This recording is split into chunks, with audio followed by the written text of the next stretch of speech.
Pointers tutorials pa rin. Ito yung ano guys, tawag niyan yung setup ng main journal. Ang ginawa namin, naglagay kami ng sariling marka, pero ang pinaka punto niyan ganito. Gawa ka ng sarili mong marking. Ito. Galing ko muna to. Makita nyo kung paano sinisentro yan.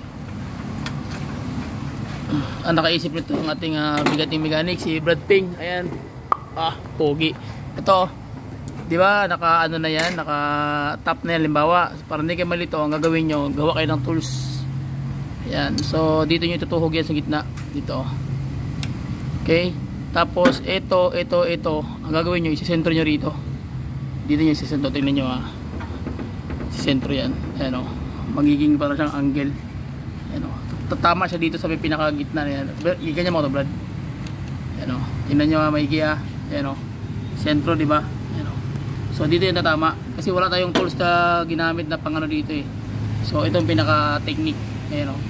Sentrohin mo yan, papunta rito. So kailangan meron kang guide. Ayan o. Kita nyo di ba? So hindi nakikita itong putas. So ayan ang sentro. Hawak mo ito ba ganyan.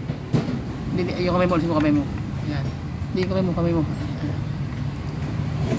Ganyan lang. Ayan ayan. So kita nyo yung sentro, ayan. So sa sentro siya dito. Pag nasentro mo na siya dito, yan, set up na yan. Sa pool yan. Ayan o, yung mismong ngipin nito. Ito yung ngipin nito, sa pool dito. Ayan o. Merong mark yan dyan, merong marking, ayan. So sa pool yung ngipin dito, pasok yan, ayan o.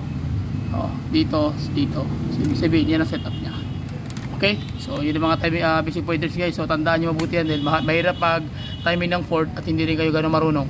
And then sa likod naman, yung crankshaft, okay na siya Brad. Sa likod naman yan dito, makikita nyo mamaya yung timing naman. Papakita ko na sa inyo kung paano malalaman yung timing mechanism ito. Okay? So meron niyang sa kanyang tatawag na kunin ko muna yung kanyang flywheel.